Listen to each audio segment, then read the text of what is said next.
بسم الله الرحمن الرحيم.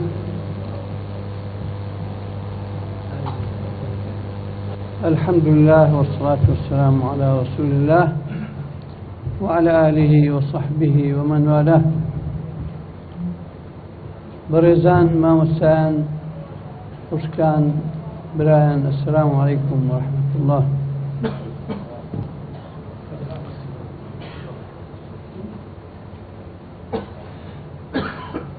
ئاما دەبوانی بەڕێز ئەی ئەوانەی کە ساڵانێک لە تەمەنی خۆتان تەرخان کرد بۆ ئەم ڕۆژەی کە ئێمەی تیاین دوێنێتان هێنا و ئەمڕۆژ هەرهی خۆتانەوە ئینشاءالله ئیدامەیە دەن. ئێوەی بەڕێز و ئەوانەش کە بۆیان نەکراوە یا فرسەت نەبووە تەشریفیان ببێ، ئیسلام خوازانی کوردستان هەموو پێکەوە شەریکی ئەم پرۆژەیەن و پێکەوەین.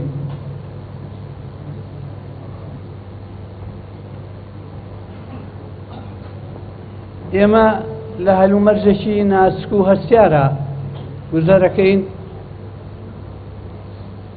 لە مێژووە ناسۆری گیر و گرفت و نەهامەتی و کارەساتێکی وەکو ئەمفال ئەم ڕۆژانە ساڵیادێتی 29 ساڵ بەسەر کارەساتەکە تێپەڕە بێ، مەحرومیەت و وەلاخستن و زوڵم لێکردنی مێژوو لەلایەک ئەمڕۆ کە هەرێمێکمان هەیە، ئەزمونێکمان هەیە، ئەویش لە ناڕەحەتی و لێ تێکچوون و ناکۆچی و ئالۆزیەکە ڕۆژەکان ئەبینە سەر کە جێگای دڵخۆشی نییە و ئەگەری لێ تێکچوون و دەرفەت لە دەستدانمان هەیە و بەم حاڵەوە ناتوانین مواجهەی تەحەدیات و ڕۆژە سەختەکان یا بریارە سەختەکان یا گۆڕانکاریە گرنگەکانی دەوروبەرمان بکەین.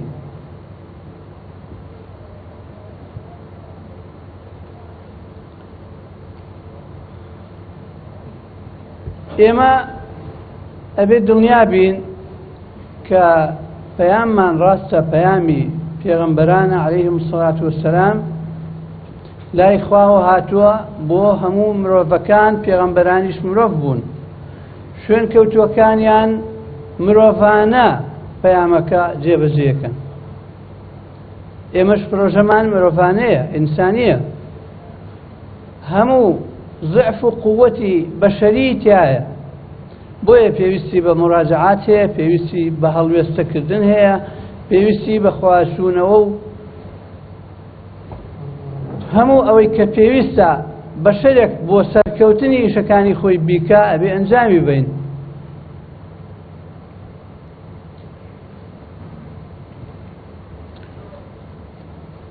ئێمە وەختێک نمونەی شکستەکان ئەبینین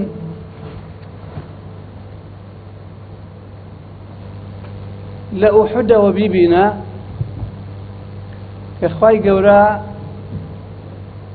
نەسر و سەرکەوتنی کردووە بە خەڵاتی خۆی، بەڵام مستەلزەمات و پێداویست و ئەو یاسا و ڕێسایی کە پێویستە بۆ سەرکەوتن ئەبێ بەشەرەکان ئەنجامی بن. لە ئوحودا فەرماندەیی پێغەمبەری خوا سەحابەی کیرام ڕزای خوایان لەسەر بێ شەفاعەت ناکە ئوحود ڕوئەدا، وەختێک کە سونەتە کەونیەکان پێشێلەکرێن، وەختێک کە قەواعید و یاسا و ڕێسای گەمەکە یاکە یاریەکە یا ئیشەکە ئەنجام نادرێت. بۆیە ئێمە ئەبێ لە بیرمان بێ کە زۆر جار پرۆژە و شکست خواردنی پرۆژەکانی خۆمان ئەکەینە کۆڵی ئیسلام یا پەیامی ئیسلام کە ئەمە خەتاباریە بۆ ئێمە، گوناحمانەگا، ئەوە ئێمەی شکستە خۆین نە ئیسلام.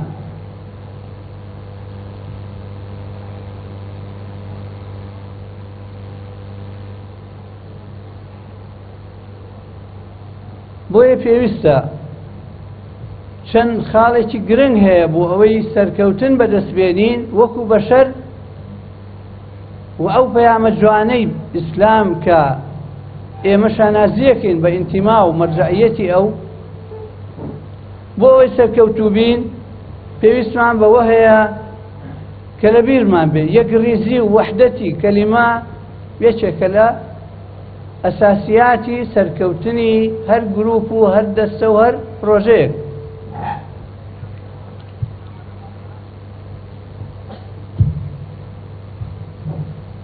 ڕێک و پێشی و ئینتیزام و ئینضیبات و پابەرجایی و پابەندی پێشێکی ترە لەو مەسەلان. هەر کەس بیشکێنێ زەرەر لە پرۆژەکەدا و ئەشکێتەوە بەسەر هەموو لایەکە. مشاورە و ڕاوێژکاری جەمعی، کار بە شورایی، کار بە دامەزراوەیی، ئەمانە لە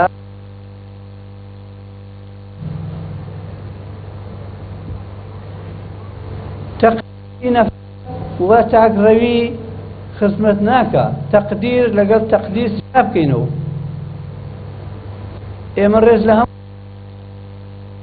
هەمومان کار بەدەستەکانیشمان ڕابەرەکانیشمان ڕێزیان لە یەکدین، ئەوە پێی ئەوترێت تەقدیر و ڕێزێنان.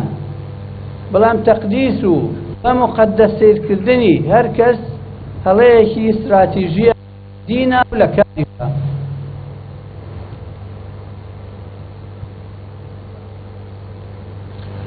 لە مێژووی دوور و نزیکە نمونەی سەرکەوتنەکان و شکستەکان زۆرن و هەموو ئەو دەرسەمان پێ ئەڵێن کە چۆن ئەگەر بمانەوێ پرۆژەیەک سەرخەین.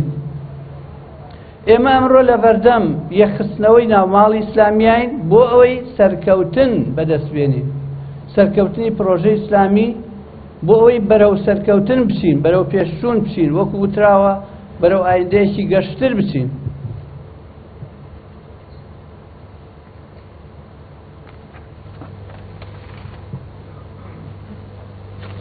ئێمە ئیسلامی بەدیدی ئێمە لە سێ بازنە کارەکە لە کوردستانە. بازنەیەکیان مەسەلە نیشتیمانی و نەتەوەییەکانە کە ئێمە گەلێکی ستەمدیدە و زوڵم لێکرا و مەحرومین، خاکێکی پارچەکراومان هەیە و مێژوویەکی پڕ لە شەرمەسەرێ و ناڕەحەتیمان هەیە. ئەم قەزیە ئێمە تایە بەشێکی زیندوو ئەوێ ببین و خۆمان بە خاوەنی خەزیەکە بزانین و کاریشی بۆ بکەین. و لێرە کۆمان کۆبینەوە یا ئەم قەزیە ئەم خاڵە کۆمانە کاتەوە لەگەڵ هەموو دڵسۆزێک، لەگەڵ هەموو خەباتگێڕێکی دڵسۆز و خەمخۆر بۆ نیشتیمان بۆ نەتەوە. بازنەی دووهەم پرۆژەی چاکسازی و دژایەتی گەندەڵی و فەساد و ستەمکاری و نەعەدالەتی کە ئەوەش بازنەیەکی گرنگە و کارێکی ڕئیسی ئێمەی موسڵمانە، ئێمەی ئیسلامخوازە و ئەوەش کۆمانەکاتەوە لەگەڵ هەموو دڵسۆزێک، لەگەڵ هەموو خەمخۆرێکی عەدالەت و یاسا سەروەری. بازنەی سێهەم ئەرچی پەیامداری خۆمانە وەکو ئەرچێکی ئەخلاقی، وەکو ئاینداریەکی ڕاستەقینە، وەکو تێگەیشتنێکی دروست، وەکو ممارەسە و ئەنجامدانێکی دروست بۆ ئەو تێگەیشتنە کە ئەناسێتەوە بە فکری وەسەطی و تێگەیشتنی معتەدیل و هاوسەنگ میانڕە و لە دین و ممارەسەیەکی میانڕە و هاوسەنگ، هەروەها دوور لە هەموو پەرگیریەک، دوور لە کەمتەرخەمی یا تونڕەوی.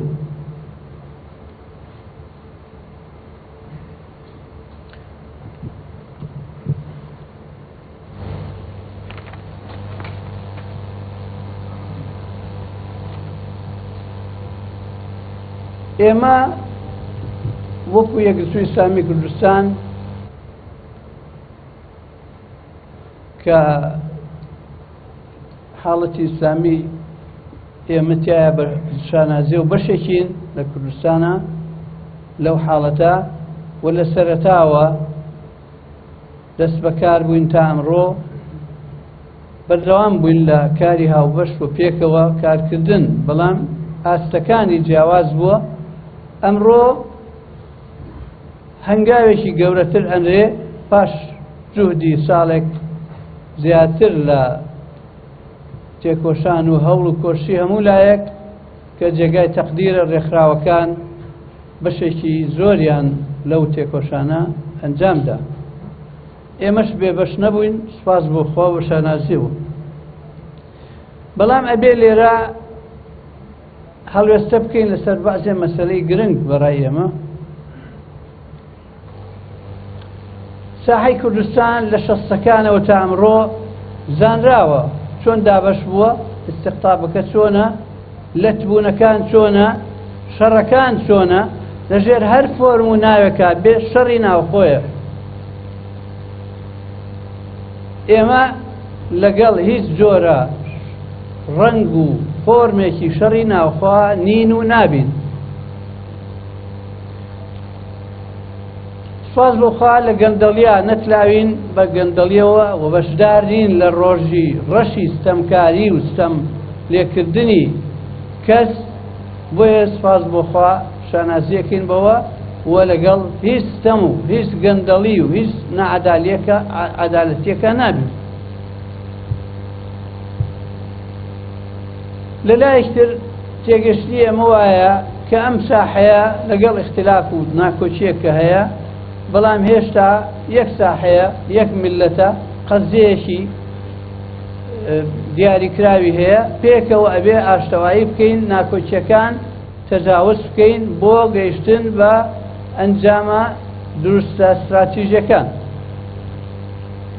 بۆی ئاشتی بە ئەساسە زانین، ئاشتەوایی بە ئەساسە زانین. شەڕ زۆر کراوە، بەڵام نەتیجەی هەر ئەبێ ئاشتی حەلی بکا و بە ئاشتی حەل ببێ. ئەوەش مانەوانی حەق و ناحەقی تێکەڵ ببێ، بەڵام بێگومان گەیشتن بە حەق بە ئاشتیەکرێ و ئاشتی خۆی لە خۆیە حەقێکی ئەوە گەورەیە، ئەبێ بەعزێ تەنازولاتی هەموو لایەنەکانی بۆ بکرێ.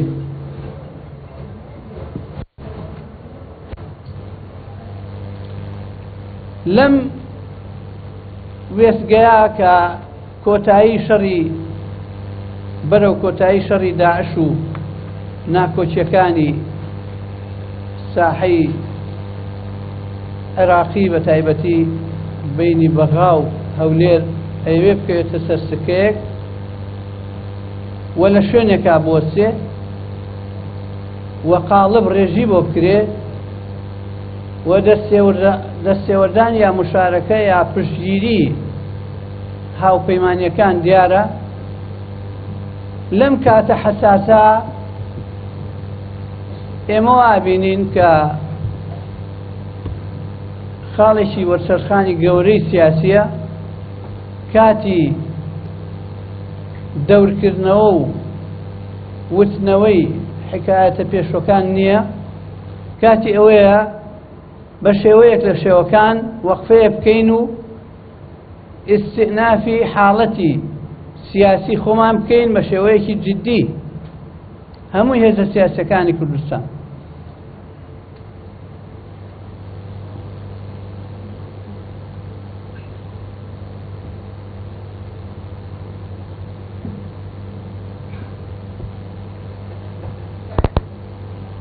ئێمە حاڵەتی ئیسلامی کوردستان وا ئەبینین ئەبێ سەر بەخۆ بێ، ئەبێ ئیمتیدادی هیچ لایەک نەبێ، ئەبێ دژ بە گەندەڵی و نائەدالەتی بێ، ئەبێ لە بازنەی استراتیژیەتی نەتەوەیی دەرنەچێ و هەمیشە هاوهەنگاو بێ لەگەڵ هەر خواستێکی ملی و هەر مەسئلەیەک پەیوەندی بە قەزیەی میلەتی خۆمانەوە هەیە.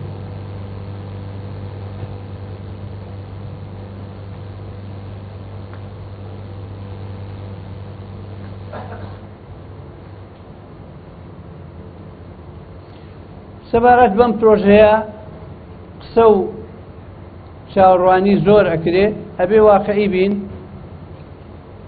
چوونە پێشەوە بە مەحکەمی و بە ڕێکوپێشی دروستە، بەڵام ئەوەی کە پێویستە ئێمە لێرە ڕاشکاوانە عەرزی ئەوەی بکەین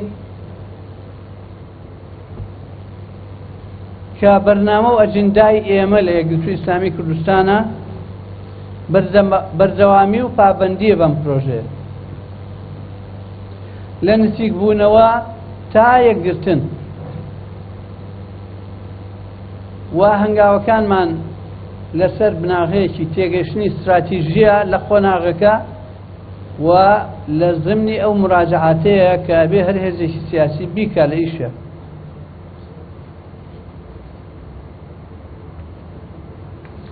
و لەم بڕیارە یا لەم تێگەشتنە پاشگەز نابینەوە و چاوەڕێن هەموو لایەن و هەموو خەڵکە ئیسلام خوازەکە هاوکارمان بێ پێکەوە بین و ئومێدەوارین کە بەردەوام پێکەوە بین و هەر پێکەوە نەبوونێک زەرەرەدا، بەڵام بێگومان ئەسڵ ئەوەیە کە لێک حاڵی بین و حساب بۆ حاڵەتی ناوخۆی لایەنەکان بکەین، تەقدیری ظروفی یەکتر بکەین.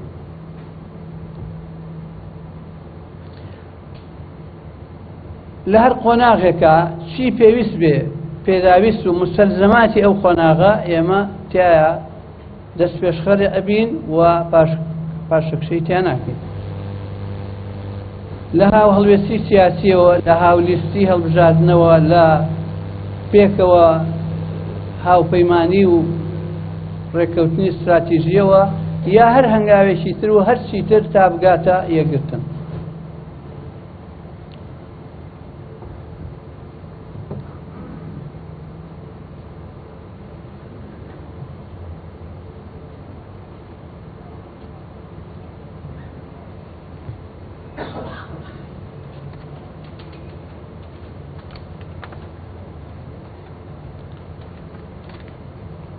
بێگومان ئەوەی کە ئەمڕۆ گوزەرێ پێویستی بە زیاتر بەخواسوونەوە هەیە، زیاتر هەڵوێستی بە جورئەت هەیە و نابێ هەڵەی پێشوو هەڵە پێشوەکان دووبارە بکەینەوە و بێ تێبگەین کە گۆڕانکاریەکان چۆنە، وەزعەکە چۆنە، خوێندنەوەیەکی جددیتری بۆ بکەین و ئێمە لە یەکگرتووی ئیسلامیە لە مەسەلە نەتەوەییەکانە، لە مەسەلە نیشتیمانیەکانە بێگومان لە ڕیزی پێشەوە ئەبین و ناینە دواوە. لە هەمان کاتدا کە ئاکەین لەگەڵ پرسی بەخۆیی و پرسی هەموو مستەلزەمات و هەنگاوەکانی پرسی سەربەخۆیی، لە هەمان کاتیشا لە مەسەلەی پرۆسەی چاکسازی و دژایەتی گەندەڵی و چاکردنەوەی وەزعی ناباری هەرێم بێگومان ئەوەش هاوتا و هاوتەریب لەگەڵ ئەوە کۆششەکەین و لە هەموو شوێنێک قسەی خۆمان لەو بارەوە کردو ئەیکەین. دیارە کاتەکە تەواوە بێ، جارێکی تر سوپاسی ئامادەبوونی هەموو لایەکەکەین.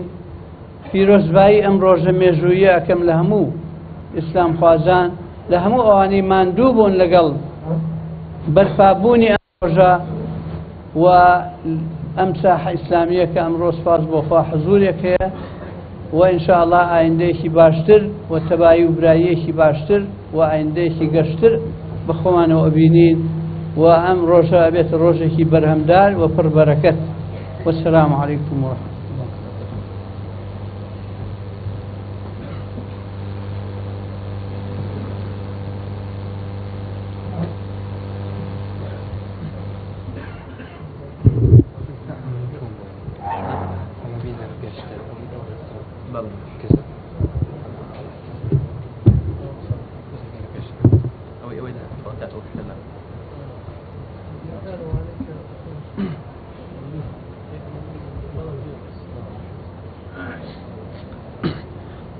زۆر سپاس بۆ زۆر بەڕێز جەنابی مامۆستا سەلاح الدین محەممەد بەهادین ئەمینداری گشتی یەکگرتووی ئیسلامی کوردستان. بەڕێزان و خۆشەویستان، لێرەوە زۆر سپاسی سەرجەم کەناڵەکانی ڕاگادن دەکەین و لێرەوە مۆڵەتیان پێ دەدەین تا سەعات 4 ئێوارە ئەوان دەتوانن تەشریف بن. ئێستا ئێمە دواتر هەندێک مناقەشات و قسە و باسم هەیە بۆ داخراوە بۆ داوا لە کەناڵەکان دەکەن تەشریف ببن.